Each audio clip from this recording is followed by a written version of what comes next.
Be looking at the presentation for now. But good evening. My name is Troy. I am going to be your presenter for tonight. Let's see if this works. There we go. All right. So, like Lois mentioned, I am from Philadelphia. I grew up in Mount Airy, which touches a park that is 1,700 acres, touches about 5 different neighborhoods called Wissahickon Valley Park. So I grew up hiking, biking, fishing, all types of things. So I've always been interested in nature, but I wasn't really interested in birding until 2019, when I saw a green heron that was perched over top of some wood ducks that I was taking pictures of. It took me a few days to figure out what this bird was because at that time the only birds that I knew of was duck, goose, hawk, eagle. So learning what this was interesting.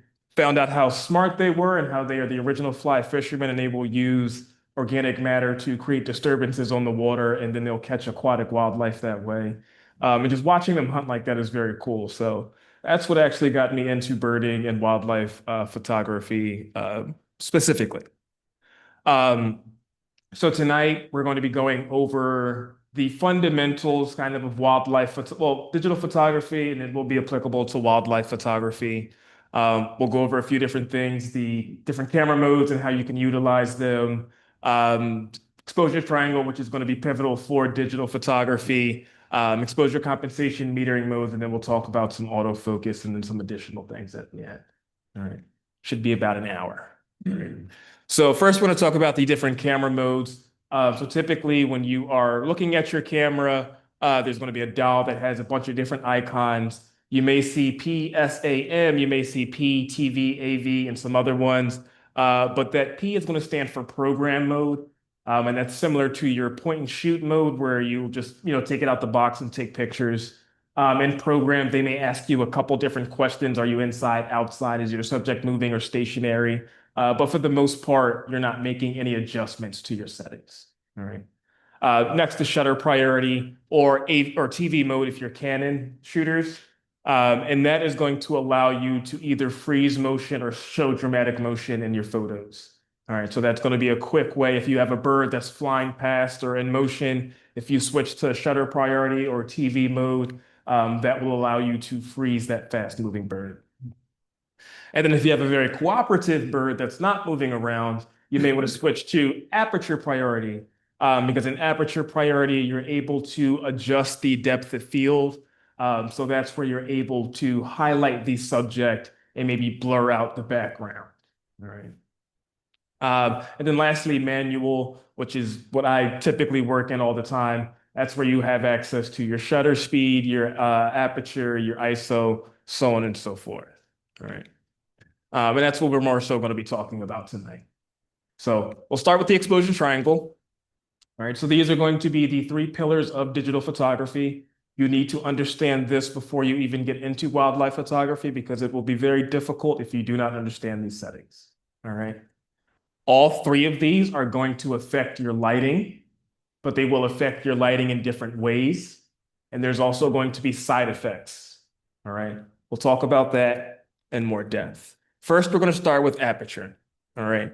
So your aperture is the opening in your lens that allows the light to come through and touch your camera sensor. All right.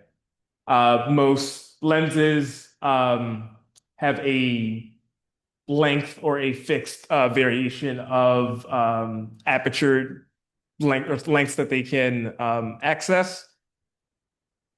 But as you adjust it from a larger aperture at the end, f2.8, f4, to a smaller aperture, f11, f22, something like that, then you will adjust the amount of light that is coming into your picture. We're also going to refer to it as our f-stop. So your aperture is also going to be your f-stop. If you look at your camera and you see f, let's say f16 or f11, f5.6, that's referring to your aperture. Okay. So the aperture, your f-stop, as you adjust it, that's going to adjust the amount of light. Larger aperture, lots of light is going to come in, less aperture, or smaller aperture, less light. You can think about it similar to a pupil. When you're in a darker room or a cat is in a darker room, they have a very large pupil, and that's to bring in a lot of light because they're in a low light situation. But if you flip that light switch on, those pupils are going to get a lot smaller because they don't need as much light to come in because there's a better light source in that room. All right. So you can think about the aperture in your lens the same way. But like I mentioned, there are going to be side effects. So as you are adjusting your lighting, you're also going to be adjusting your depth of field. All right. Now with a large aperture, you have a large amount of light that's coming in, and you have a very shallow depth of field, which means there's going to be a lot of background and foreground blur. But your subject, whatever you're focusing on, that's going to be very sharp. Versus on the opposite end, if you have a smaller aperture, there's going to be a larger depth of field, so there's going to be more things that are in focus. Now, can be a little bit confusing. Smaller aperture, larger depth of field, smaller depth of field. The best way to remember it is smaller aperture, smaller amount of foreground and background blur. That's going to be great for your landscape shots when you want more things in detail. Versus your larger aperture, that's going to have a larger amount of foreground and background blur. All right, which is typically great for isolating your subjects. Now, you may use the smaller aperture for birds as well, because you may want to bring in the environment, not just highlight the bird, you may want the environment in the picture as well. So that's when you'll want to play around with that aperture. And I have a few different examples that we'll talk over. All right. So first, for my trip to Ecuador, sword-billed hummingbird here. So heard you guys talking earlier. On this side of the Mississippi, we get visited by the ruby-throated hummingbird. Every now and again, there may be something that's blown over from the West Coast. Very rare that it happens, but if we see a hummingbird, you can most likely assume it's a ruby-throated hummingbird. When you get to Central and South America, the number of hummingbirds explode. There's over 300 documented species. And in Ecuador, there's over 135, I think, documented species. So you have to learn a lot very quickly. And these guys move around very fast. They're not staying still. Even though in these pictures, it looks like they're staying still, they're not staying still. So in this picture, I was taking pictures of a lot of different hummingbirds that was in this one section because there was a hummingbird feeder. So there were about 7 or 8 different species that I was getting pictures of. So I was using a very large aperture, and that's because I had a small subject. So I wanted to highlight that subject and let everything else blur away. All right, so I had a very large aperture for that. Then there was this bird that flew in, this sword-billed hummingbird, similar size, a little bit larger than the other hummingbirds that was there, but it has a very large bill. So by using that large aperture, I had a very shallow depth of field, so that bill was out of the focus. If you look at the tip of the bill, that's not really in focus. And looking at the back of my camera, the picture looked great, but then when I got into the computer and started to zoom in, I could realize that my aperture setting wasn't quite right. And I probably should have been at f6.3 or f7.1 or f8 to get the entire bird in focus. But since I was shooting smaller subjects, I used a larger aperture to highlight those smaller subjects. Now, even though I mentioned the smaller subjects, you may want to use a larger aperture. Here is a bird that is about 1/3 of the size of the sword-billed hummingbird. This is a volcano hummingbird from Costa Rica. This one I shot at a smaller aperture, and that's because the bird was a lot closer to me than the sword-billed hummingbird was. And I was using my longer lens that's there on the end, the 600 millimeter lens. So it makes the bird appear a lot bigger when they're closer. So I needed a smaller aperture so that I had a smaller amount of foreground and background blur. I needed to bring more of that bird in focus, so a smaller aperture brought more of that bird into detail. So it's not only your subject size that you need to think about, you also have to think about the distance from the lens that your subject is as well. That'll also affect your aperture. A little bit bigger than the last bird, but this slaty flower piercer in Costa Rica, like I said, I typically like to highlight my subject, but this is one where I love the way that the bird was interacting with the environment, with the flowers and the bugs that it was feeding on. So I needed a smaller aperture to bring more of that in focus.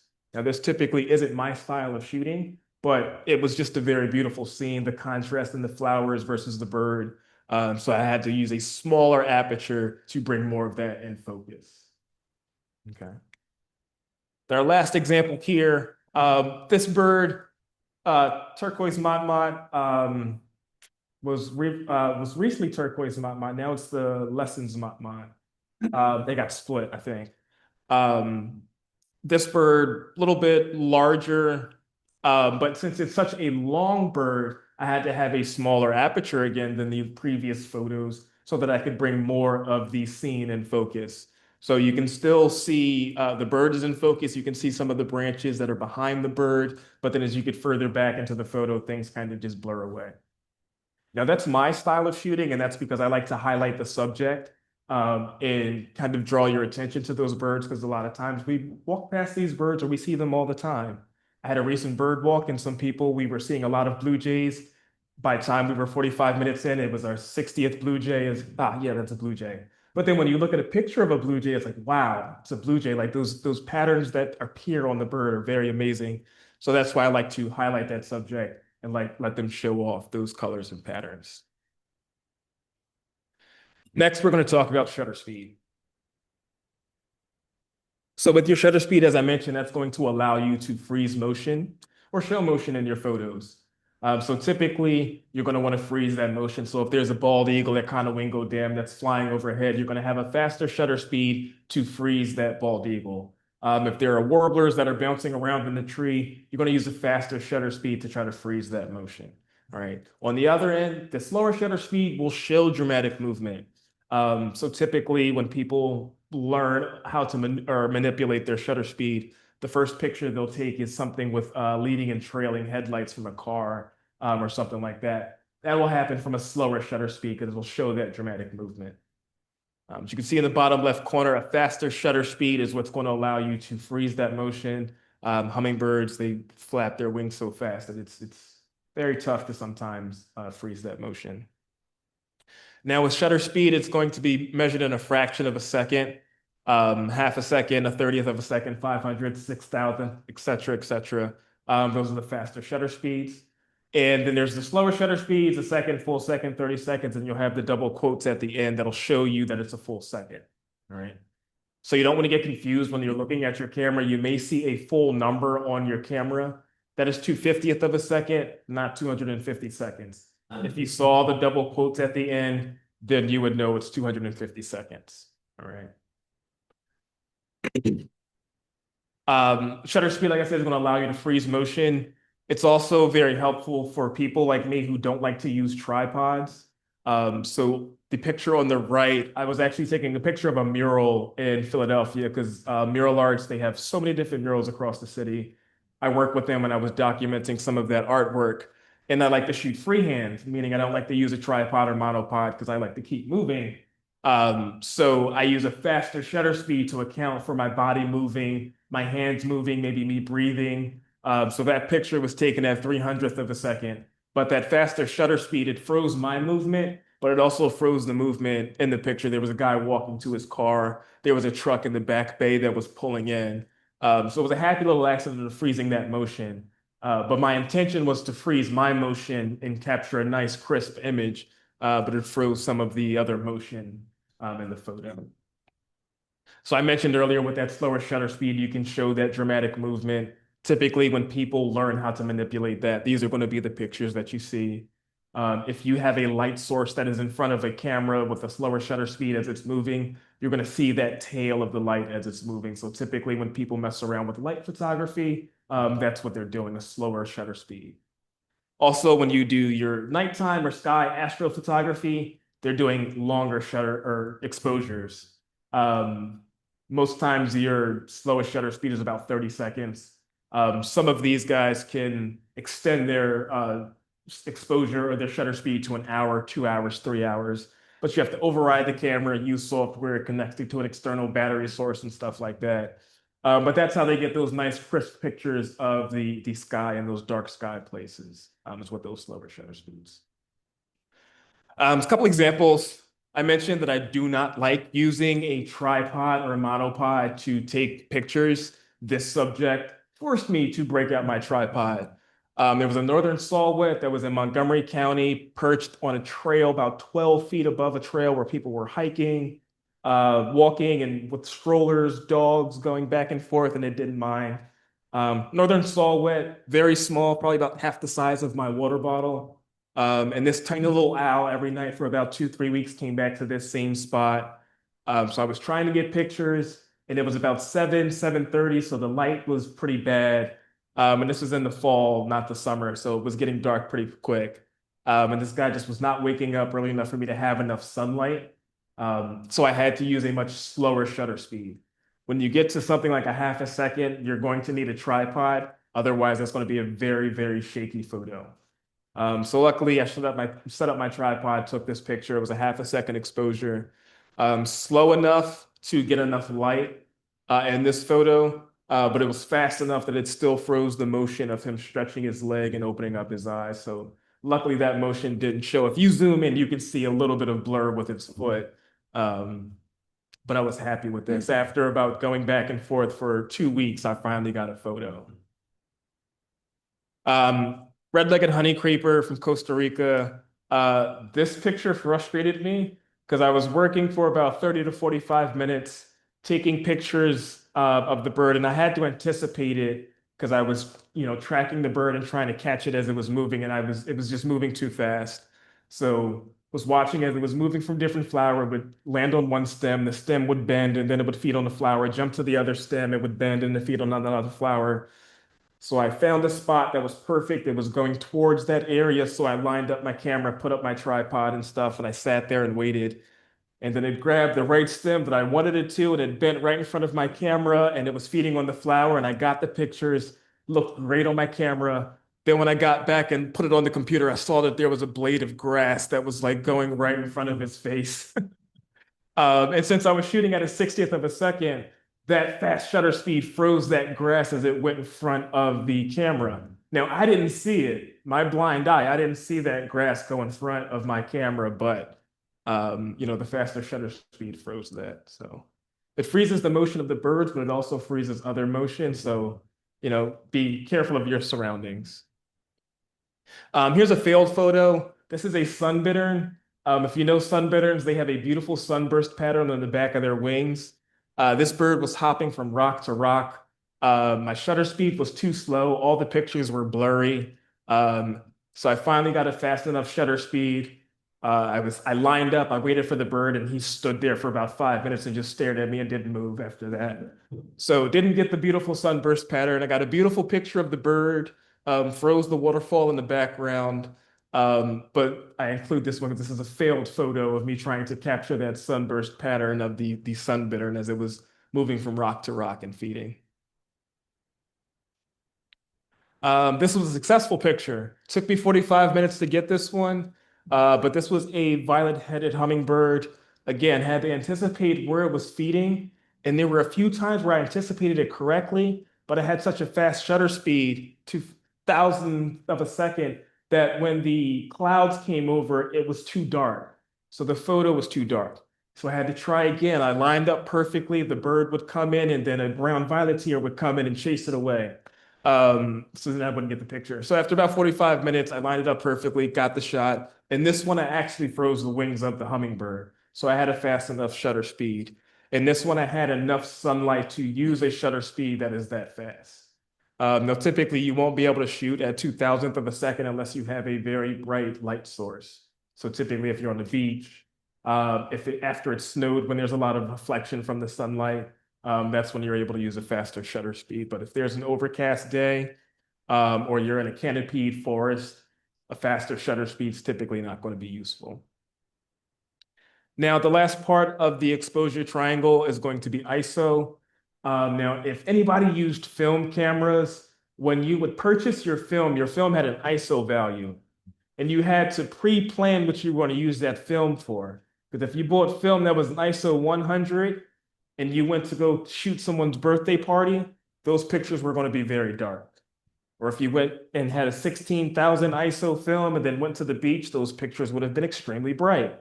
So you kind of had to pre-plan and think about what you were shooting when you purchased your film.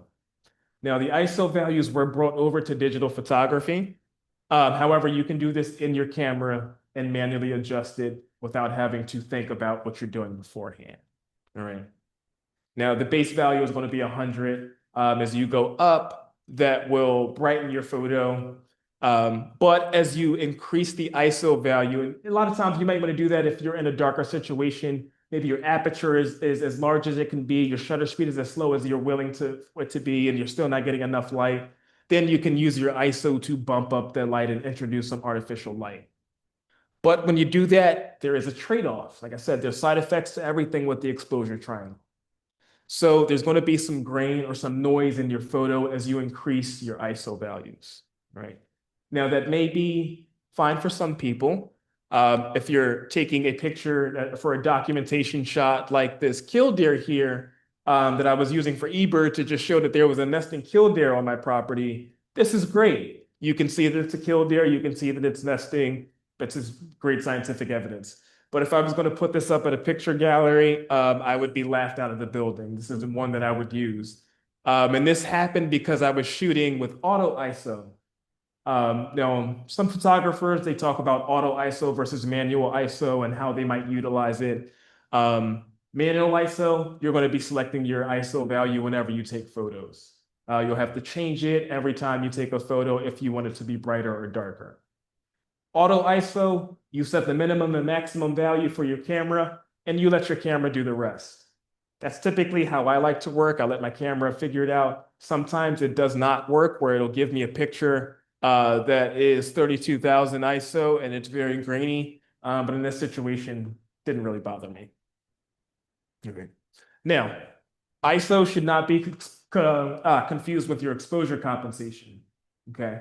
Exposure compensation is going to be another way for you to increase the lighting in your photo.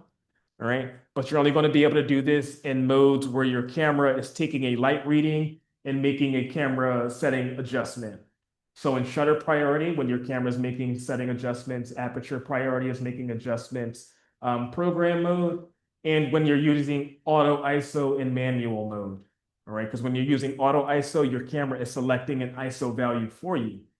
So exposure compensation lets you override your camera settings and brighten or darken that photo. Now, if you're shooting manually and you're shooting manual ISO and you try to adjust your exposure compensation, nothing will happen. And that's because you are not overriding any settings. If your picture is still dark and you're frustrated, that's on you because it's fully manual. So you have to fix that. That's not the camera. You can't blame the camera. All right. So exposure compensation only works in times when your camera is using its meter to take a reading and make a suggestion. All right. Now, your camera's meter, everyone's camera is going to have a meter. All right. Previously with photography, you had to have a separate device that was a light meter. It would take a reading. You'd be able to read that, punch some settings into your camera, take a picture, and it'd be properly exposed. All right. You can now do this in your camera. Typically, if you look in the bottom of the viewfinder, everyone's camera is different. But if you look in the bottom of your viewfinder, you may see this little dial here that has a plus or minus on it. And you may see it go from one side to the other. That's your camera's light meter saying either the picture is too dark and you need to introduce some light to brighten it, or it's too bright and it needs to be darkened. All right. Now that is just a tool for you to use, not a rule, because there are times when your camera may see a black shirt or a black bear, for example, and think that it needs to brighten the photo, but it doesn't. The bear is black. It has dark colored fur. You don't need to brighten that photo. All right. Could be times where your photos may look extremely bright and it's whitewashed, or maybe extremely dark and your subject is silhouetted. And that may be because your meter is giving you an improper reading or it's reading the light incorrectly. All right. Now your meter looks for the contrast in a situation and it'll make a light determination off of that. All right.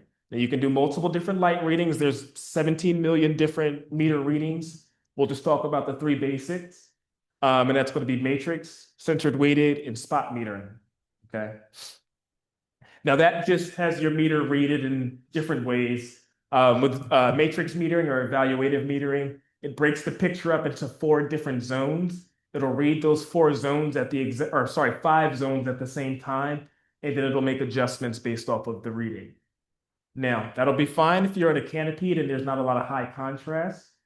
But if you're taking a picture of a bald eagle on top of a tree, the first 2 zones are going to be the sky, two bottom zones are going to be the tree line, and then the one zone in the middle is going to be the bald eagle, which is white head, brown body if it's a mature adult. You could get readings all over the place, and that's when you'll get those pictures where it's either silhouetted or whitewashed because your meter is trying to account for the bright sky or the darker trees and the mismatched color of the bird. Right. So that's where you might want to switch to something like centered weighted metering, where it takes a weight or a meter reading heavily from the center of the photo. So if your bald eagle is in the center of the photo, then you may want to switch to centered weighted metering so that it's trying to get a light reading based off the bird. Right. And if you have an even smaller subject like warblers, sandpipers, stuff like that, then you may want to switch to spot metering. That makes that meter reading even smaller so that you can properly expose the bird and you're not really worried about anything else.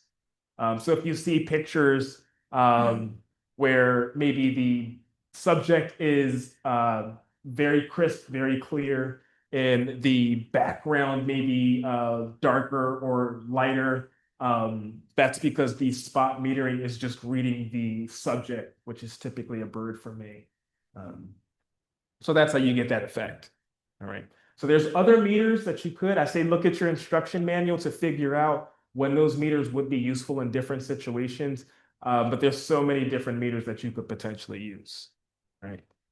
So now we're going to talk about autofocus points or autofocus modes. There's typically three. The first one is going to be single or one shot. And that means you're going to have to refocus, recompose every time you take a photo. That's typically what your camera is set up for out of the box. This is great for portraits, macro photography. That is going to be great for you. And then there is continuous, which allows you to continuously take photos, which is better when you have birds in flight, bald eagles flying past, warblers moving around. And when you're in continuous, you can typically program your camera to either prioritize your shutter button or prioritize your autofocus. And that means if you prioritize your shutter button, when you press the shutter button, your camera is going to take a picture. That's the way that I have mine prioritized because when I press the button, I want it to take a picture. I don't care if it's blurry, I'll figure it out, take the picture. If you prioritize the autofocus, it will only take the picture when you are in focus, when the camera has the picture in focus. That can be very frustrating if you have a bird in flight, warblers hopping around, or birds that are moving. So I say prioritize your shutter button. If the picture is blurry, that's on you. You got to figure something out, either faster shutter speed, adjust the aperture, or something like that. All right, one of the other settings you'll have to touch on. Last one is auto or hybrid. I do not recommend using this. In most situations, if a bird is stationary and then flies away, it may be in one shot and then you need it to switch it to continuous. A lot of times it's not going to switch that quickly. So I typically stay in continuous. I recommend you stay in continuous if you're going to be doing wildlife photography because wildlife is unpredictable. It's not most times going to be very stationary. So continuous is typically best for me. Right. The AF area modes, similar to the metering where it'll take a light reading, there's different ways. With the autofocus, you can do an autofocus reading with different sizes.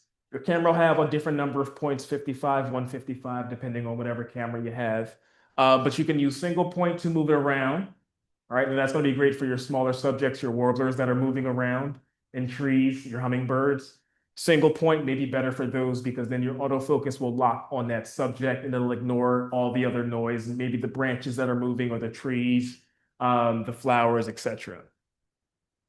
Group area would be better for larger subjects, herons, ducks, waterfowl, stuff like that. Because it kind of works a little bit more like a crosshair, where as long as the subject is in one of those four boxes, then you're typically good to go with your photo with focusing on.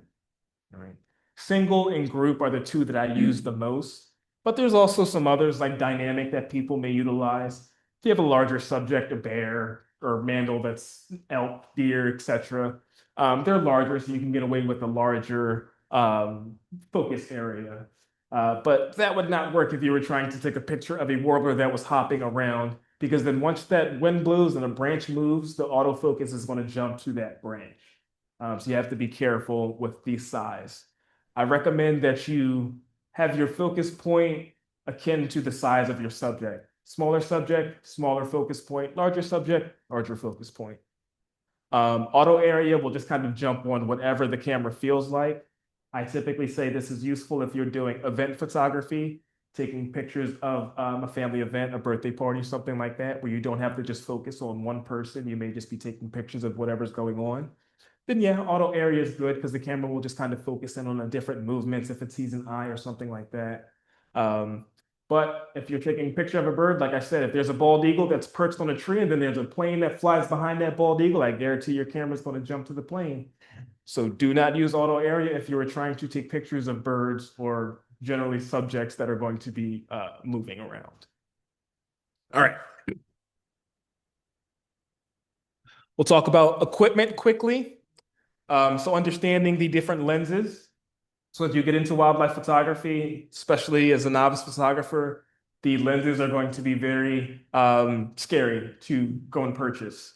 But there's different kinds of lenses. There's going to be telephoto lenses that are typically give you well, there's two types. There's primes and then there's range zoom lenses. But the telephoto is going to get you closer to your subject and allow you to get that picture without disturbing them. So those are those big long lenses. I see a few of them that are here tonight.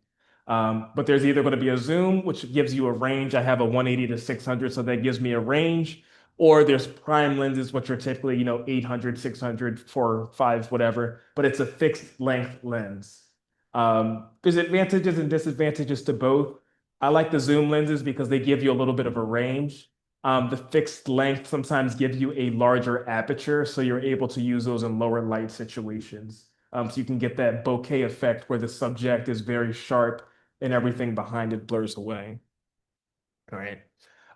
There's macro photography or macro lenses, which typically reproduce the image like life size, so they'll be like a one-for-one representation. And they also have a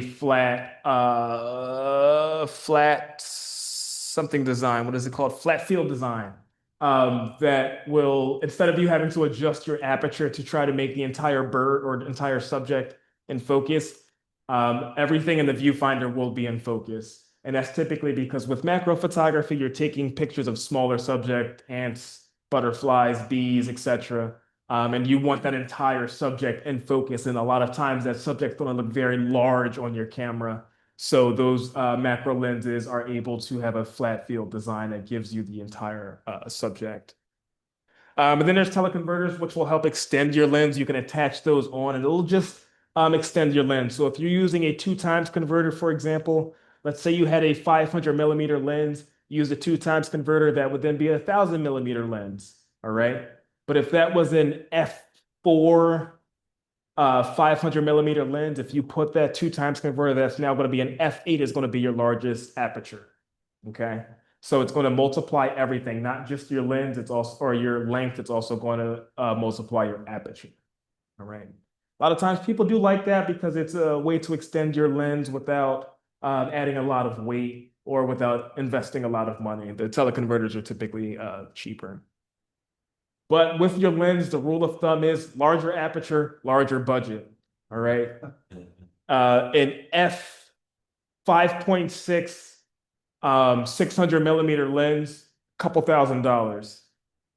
F2 600 millimeter lens, that's going to be $10,000, $20,000. Okay. So larger apertures mean larger budget when you're buying your lens. Just be mindful of that. Right. Looking at some additional equipment, we mentioned it tonight, the monopod, which is just the one leg, the tripod, which is the three legs. That's going to help with stability a lot of times. With these longer lenses, these large lenses, it is very heavy. My camera's like 4 or 5 pounds. My lens is another 6, 7 pounds. This gets pretty heavy when you're walking around for a few hours.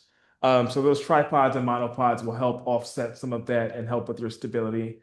Because I've tried taking pictures of bald eagles at Conowingo holding that large lens. I quickly switched to a tripod with a gimbal head, which allows you to kind of move more fluidly with keeping that stability of the tripod. So that's a setup that I would use sometimes if I'm going to be stationary and taking pictures of things that are moving around. Then there's filters like polarization filters, which block out a lot of the sun rays so you can get better coloration with your photos, or protective lenses. And then the harnesses that'll help you with carrying a lot of the larger lenses and equipment. So that was the crash course on wildlife photography.